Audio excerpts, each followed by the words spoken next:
Nepal online स्कुलको तर्फबाट यहाँहरू सबैलाई हार्दिक स्वागत तथा न्यानो अभिवादन व्यक्त गर्न चाहन्छु। हस्तलेखनको विशेष कक्षा हप्तामा ह्यान्डराइटिङको पहिलो दिन आज। भाषाका 4वटा सिपहरूमध्ये लेखाइ सबैभन्दा महत्त्वपूर्ण सिप हो। लेखन सिपमा हस्तलेखनको महत्त्वपूर्ण भूमिका रहेको हुन्छ। जसरी बोलीको जस्तै विचार व्यक्त गर्ने माध्यम भएकाले हस्तलेखन पनि भेट्दै नभेटेको, देख्दै नदेखेको मानिसलाई आफ्नो विचार व्यक्त गर्ने सशक्त माध्यम भनेको नै लेखाइ अथवा हस्तलेखन सिप हो। लेखाइ भनेको सामान्य अर्थमा कापीमा लेख्नु भन्ने हामीले बुझ्छौँ। वास्तवमा लेखाइ आफ्नो लागि नभएर अरूले बुझ्नको लागि रहेछ। प्रविधिको प्रयोगले आजकल धेरै मानिसहरूको कापी र कलमसँगको सम्बन्ध घटिरहेको छ, जसको कारण हस्तलेखन लेख्ने बानी पनि धेरैको हटिसकेको छ। यही सन्दर्भमा धेरै विद्यार्थी भाइ बहिनीहरूको अनुरोधमा हामीले हस्तलेखन लेख्न जानेनौँ, धेरै बिग्रियो। हस्तलेखनका कारण हाम्रो शैक्षिक गुणस्तरमा वृद्धि हुन सकेन। अझ भनौँ अहिले यो लकडाउनको समयमा हामीले केही सृजनशीलता गर्नुपर्थ्यो। यसको लागि तपाईँहरूले हामीलाई ह्यान्डराइटिङको क्लास अनलाइनमा भए पनि सिकाइदिनु पर्यो भन्ने आग्रह गरेको हुनाले नेपाल अनलाइन स्कुलको तर्फबाट हामीले यो हस्तलेखनको विशेष कक्षा सञ्चालन गर्न गइरहेका छौँ। भाइ बहिनीहरू सँगै सायद अभिभावकज्यूहरू पनि हुनुहुन्छ होला। यहाँहरूले यो हस्तलेखन कक्षाबाट अनलाइनबाट सिकेर पनि आफ्नो र आफ्नो छोराछोरीहरूको हस्तलेखन यहाँहरूले परिवर्तन गर्न अवश्य सक्नुहुन्छ। आज हाम्रो पहिलो दिन भएको हुनाले पहिलो दिनमा सबभन्दा पहिलो कुरा, आजसम्म तपाईँहरूले कस्तो प्रकारको ह्यान्डराइटिङ लेखिरहनु भएको छ त त्यो बारेमा मैले केही विश्लेषण गर्नेछु।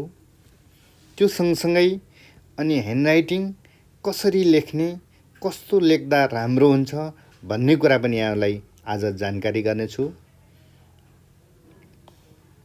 अहिलेसम्म हामीले लेखेको अथवा लेख्दै आएको ह्यान्डराइटिङको बारेमा भन्नुपर्दा कसैले क लेखेका छौँ, यसरी लेखेका छौँ यता सुतेको, कसैले यसरी सुतेको, कसैले अलिकति सिधा लेखेको तर यस्तो भएको, डिकासँग नमिलेको, होइन। तर कतिपयले लेखेका छौँ यसरी पनि नबुझिने पनि लेखेका छौँ। जस्तै राम नाम छ भने कसैको राम, राम, राम, यसरी पनि राम, विभिन्न प्रकारले हामीले लेखेको पाइन्छ। यो यस्तो अक्षर किन लेख्यौँ, यस्तो अक्षर किन भयो भन्दाखेरि हामीले सिक्ने कुरामा सुरुवातीको क्लासहरूमा सिक्दाखेरि यही प्रकारले यसलाई नक्कल गरेका छौँ। जस्तै हामी बाल्यकालमा पढाउँदाखेरि ल यसरी क लेख भन्नुहुन्छ, होइन, यसरी। अब यसैबाट हामीले यसरी सार्ने प्रयास गर्छौँ अनि अक्षर त्यस्तो भएको हो। यसो हुनाले अर्को समस्या हामी नेपाली समाजमा के देखेको छ भने डाइरेक्ट हामीले क लेख्न सिकाइदिन्छौँ, ख लेख्न सिकाइदिन्छौँ अथवा हामीले सिक्ने गरेका छौँ। यसले गर्दाखेरि समस्या भएको हो। जस्तै हाम्रो जीवनमा कुनै ठुलो सङ्कट आयो, मानुस कि समस्या आयो भने समस्यालाई हल गर्नको लागि त्यो समस्यालाई टुक्रा टुक्रा बनाउनुपर्छ कि सानो सानो अंशबाट नै समग्र समस्याहरू हल हुन्छ भन्ने कुरो यहाँ ह्यान्डराइटिङमा पनि लागु हुन्छ। त्यसो हुनाले कसरी सिक्ने त भन्ने कुरो प्रधान भएकोले मैले तपाईँहरूलाई जस्तै क नलेखिकन सिकाइमा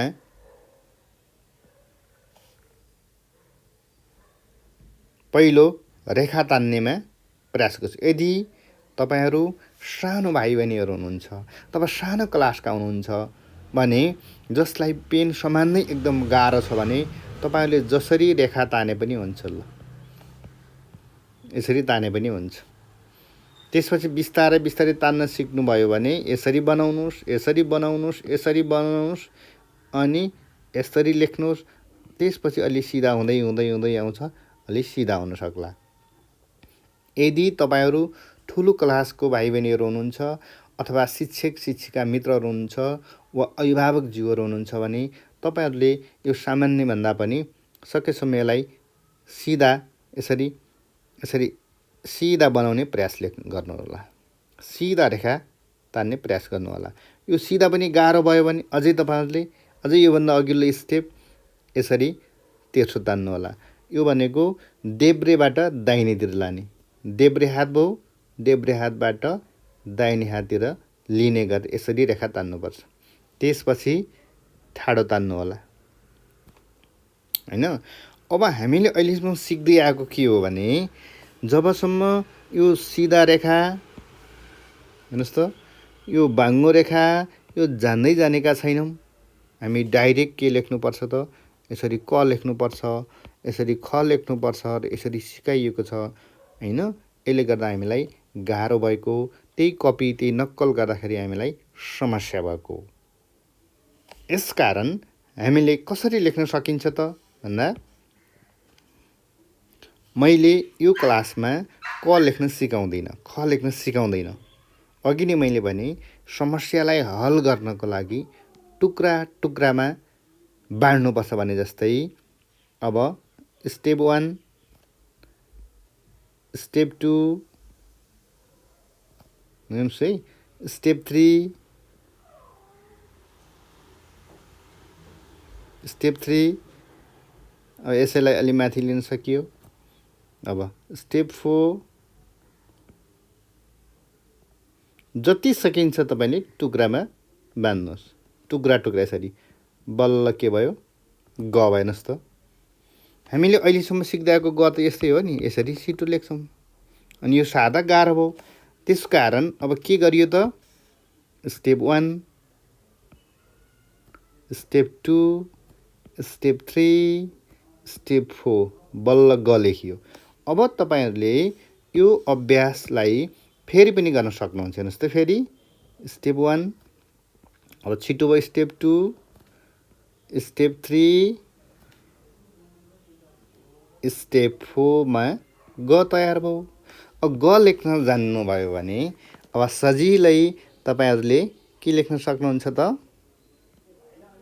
हेर्नुहोस् त, म लेख्न सक्नुहुन्छ। यसरी माथि टक्क ल्याएर यसरी म लेख्न सक्नुहुन्छ। हामीले भन्छौँ नि, राम्रो म लेख। हेर्नुहोस् त, राम्रो म, यो म राम्रो कि यो म राम्रो, तपाईँ आफै छुट्याउनुहुन्छ। भन्दा र गर्दा फरक छ। यसकारण हामीले स्टेप बाई स्टेप गर्नुपर्छ, ब्रेकडाउन गर्दै जानुपर्छ। अब तपाईँले म लेख्न सक्नुभयो नि त, मको पनि फेरि चरण छ, स्टेप छ। स्टेप 1, स्टेप 2, स्टेप 3, ल स्टेप 4, ल हेर्नुहोस् त, अझै किन समस्या त, ल अब बल्ल यसरी तान्नुहोस् न त। यसरी म लेख्न सकिन्छ। म जान्नुभयो नि, तपाईँहरूले के जान्नुहुन्छ त, अब भ पनि जान्नुहुन्छ। त्योबाट भ जान्नुभयो नि, अब झ पनि जान्नुहुन्छ। अब भ र झ डाइरेक्ट नलेख्ने, कसै लेख्ने, भ भयो, यसलाई झ भयो, म भयो, छिटो लेख्दाखेरि यसलाई ग भयो, हैन। अब तपाईँहरूले के लेख्न सक्यो त, स्टेप 1, स्टेप 2, स्टेप 3, जति सकिन्छ सानोमा अंशमा बाँड्नुहोस्। ल भयो। अब यो भाला अझै राम्रो लेख्नु पऱ्यो भने पछि म लेखिदिन्छु है त। अब झ पनि त्यही हो, स्टेप स्टेप यसरी। अब झ भयो। म हेर्नुहोस् त यसरी गर्नु सकियो। मलाई यसरी तान्नु पर्यो, फेरि तान्नुहोस्, माथि लानुहोस्, तान्नुहोस्, माथि लानुहोस्, देब्रेबाट दाहिने तान्नुहोस्। अब म बन्छ। ग पनि त्यही हो। हेर्नुहोस् अब कति सजिलो छ।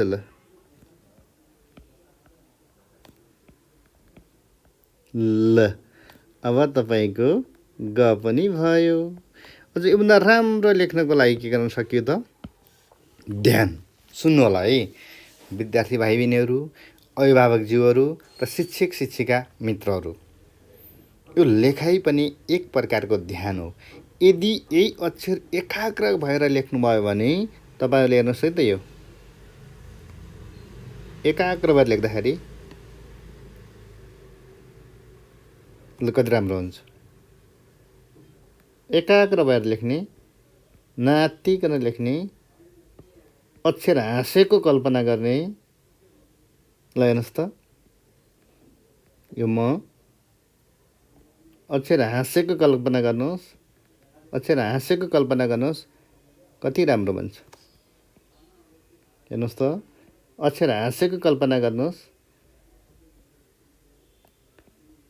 ल अक्षर हाँसेको कल्पना गर्नुहोस्। यसरी तपाईँहरूले लेख्न सक्नुहुन्छ। अब तपाईँहरूले यो त लेख्न सक्नुभयो नि। अब यसको सारमा के त? यो रेखा शिक्षण नै हो। यो ठाडो रेखा शिक्षण हो, तेर्सो रेखा शिक्षण हो। यो नजानिकन हामीले डाइरेक्ट यसरी क त हेर्नु त कति गोलो, कति गाह्रो छ लेख्न। यो सक्दैनौँ, यो असम्भव छ भन्ने कुरो यो मैले करिब 15 वर्ष अध्यापन गर्दा प्राप्त गरेको निष्कर्ष हो। यो मैले हजारौँ विद्यार्थीहरूलाई पढाउँदाखेरि यो निकालेको यो नयाँ यो फर्मुला हो। अब तपाईँहरूले यति जानिसक्नु भएपछि अब पहिलो दिनमा थोरै अर्को स्टेप पनि म तपाईँले सिकाउँछु। यो रेखासँग सम्बन्धिँदै अब हेर्नु होला त, यो तपाईँले जान्नुभयो, यस अनुसारको प्र्याक्टिस गर्न सकिन्छ। अब रह्यो अर्को, जस्तै र र र यसरी यसरी डिका तेर्सो तान्नुहोस्, देब्रेबाट दाहिनेतिर तान्नु होला, यसरी गर्नुहोस्, यसरी गर्नुहोस्, अनि तान्नुहोस्, यसरी तल तान्नुहोस्, रेखा मात्र। ल अब के बन्छ हेर्नुहोस् है। अब यहाँबाट थाहा पाउनुहुन्छ। यसलाई स बन्यो, यसलाई पनि स बनाउन सकियो। अब यसलाई पनि स बनाउन सकियो। हेर्नुहोस् त, स बनाउन सकियो नि। यति जाने पुग्ने रहेछ, जान्नुपर्ने यति रहेछ नि। अब यसैमा हामीले के लेख्न सक्छौँ? फेरि ए बनाउन सक्छौँ। अब हेर्नुहोस् त, सकियो नि। अब ए बनाउनु पनि सकियो। अब योबाट बनेको फेरि तपाईँहरूलाई अघि मैले भने जस्तै यो सलाई पनि टुक्र्याउनुपर्छ। समस्यालाई टुक्र्याउने, के अरे समस्यालाई टुक्र्याउने। अक्षर लेख्न गाह्रो भयो, समस्या भयो भने यो समस्यालाई टुक्र्याइदिने। यो तपाईँको दर्शन बन्न सक्छ। जीवनका हरेक ठाउँमा यो यहाँले प्रयोग गर्न सक्नुहुन्छ यो फर्मुलालाई। जसरी स्टेप 1, स्टेप 2, स्टेप 3, हेर्नुहोस् त, स्टेप 4 स भयो। अब यो तपाईँले बानी भइसकेपछि पछि के गर्न सक्नुहुन्छ त? अलिकति यस्तो गर्न सक्नुहुन्छ। अझै तपाईँले पछि यो त बानी बन्यो तपाईँको। राम्रो लेखिसकेपछि हेर्नुहोस् है। अब जब बानी बन्छ नि तपाईँहरूको स यति राम्रो हुन्छ। ल यो स हुन्छ, कम्प्लिट स यस्तो प्रकारको हुन्छ। अब आज यति कुरा भइसकेपछि तपाईँहरूलाई मैले के सिकाउँछु भने यहाँनिर हेर्नुहोस् है। यति अक्षर लेखेर मात्र हुँदैन, यसका साइजहरू बनाउनुपर्छ। जस्तै म त भयो, तपाईँ राम्रो मान्नुहुन्छ। तर अर्को म के भयो भने ल हेर्नुहोस् त, माम माम र स त राम्रै देखिन्छ नि होइन, र स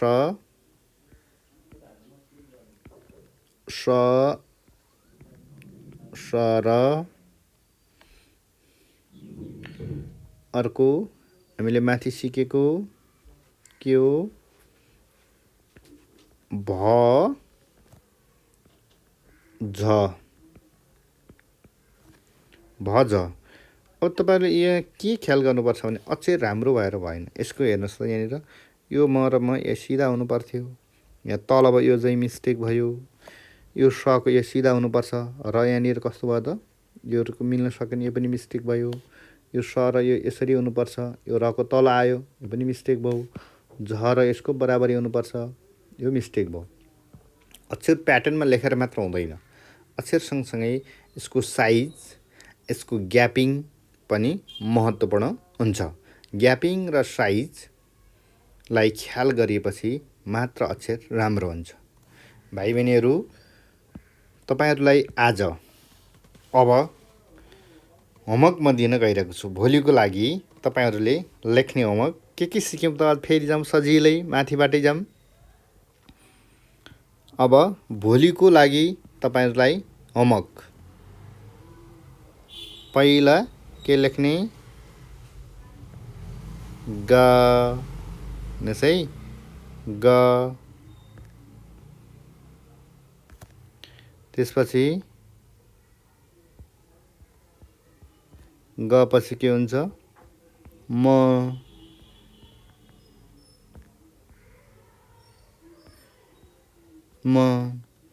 त्यसपछि तपाईँहरूलाई के भयो, अर्को आउँछ भ, सरी तपाईँहरूलाई भ भयो, यो माथि लिनुहोस्, भ। अर्को के भयो, फेरि भ लेख्नुहोस्, यसलाई बनाउनुहोस् झ। त्यसै हामीले सिकेको के, र। अर्को सिकेको आज हामीले स होइन, र स। अर्को सिकेको हामीले के हो त, ए। हेर्नुहोस् त, अब यसलाई प्रयोग भएका शब्दहरू तपाईँहरूले लेख्ने, जस्तै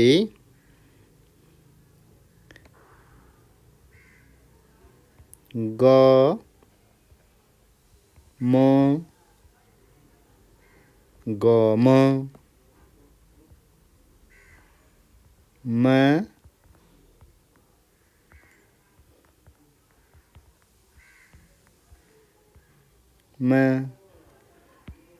ल,